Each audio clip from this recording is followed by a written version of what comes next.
Halo teman-teman, apa kabar? Semoga sehat dan bahagia selalu ya. Kali ini saya mau berbagi pengalaman saya tentang cara berhenti merokok dengan menggunakan terapi nikotin. Saya yakin banyak dari kalian yang juga ingin berhenti merokok, tapi bingung harus mulai dari mana. Nah, mungkin terapi nikotin bisa jadi salah satu solusi yang bisa kalian coba. Terapi nikotin itu adalah metode untuk mengurangi kecanduan nikotin dengan menggantinya dengan sumber nikotin yang lebih rendah dan lebih aman, seperti permen karet, plester, inhaler, atau spray. Dengan terapi nikotin, kita bisa mengontrol asupan nikotin kita tanpa harus merokok. Tapi, apakah terapi nikotin itu efektif? Apa saja yang perlu kita perhatikan sebelum, selama, dan sesudah terapi nikotin?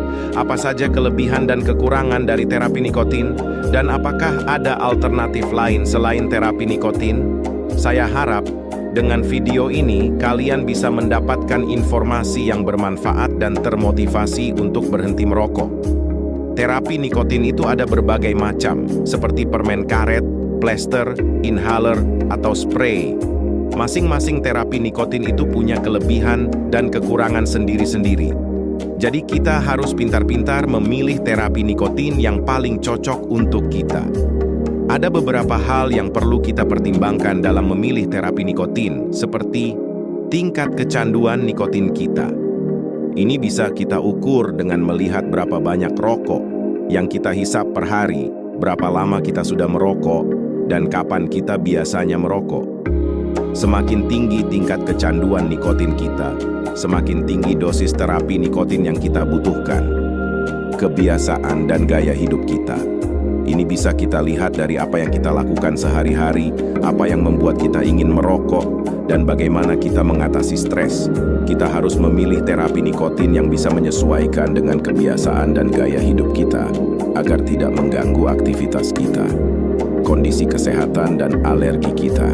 Ini bisa kita cek dengan berkonsultasi dengan dokter atau apoteker, atau membaca label dan keterangan produk terapi nikotin. Kita harus memilih terapi nikotin yang aman dan tidak menimbulkan efek samping yang berbahaya bagi kesehatan dan alergi kita.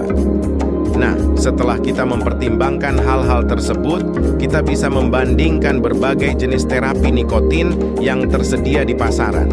Berikut adalah beberapa contoh terapi nikotin dan kelebihan dan kekurangannya. Permen karet nikotin. Ini adalah terapi nikotin yang paling umum dan mudah ditemukan. Caranya kita mengunyah permen karet nikotin selama 30 menit, lalu membuangnya.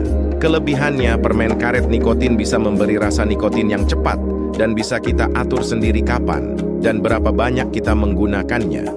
Kekurangannya, permen karet nikotin bisa menyebabkan mulut kering, sakit gigi, atau mual, dan tidak cocok untuk orang yang pakai gigi palsu atau kawat gigi.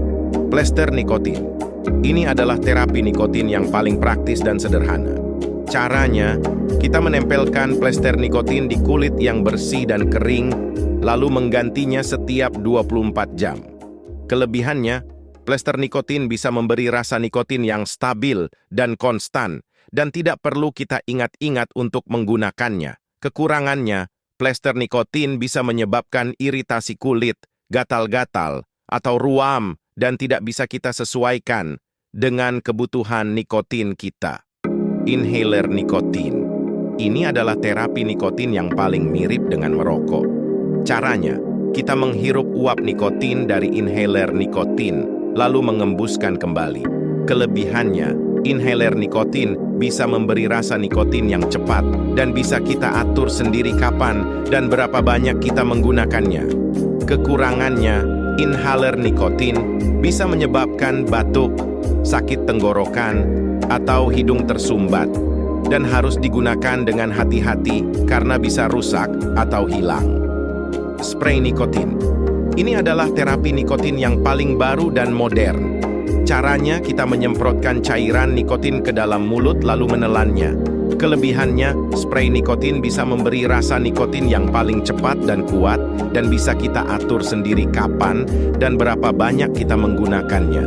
Kekurangannya, spray nikotin bisa menyebabkan mual, pusing, atau sakit kepala, dan harus digunakan dengan hati-hati karena bisa disalahgunakan atau overdosis. Gimana teman-teman?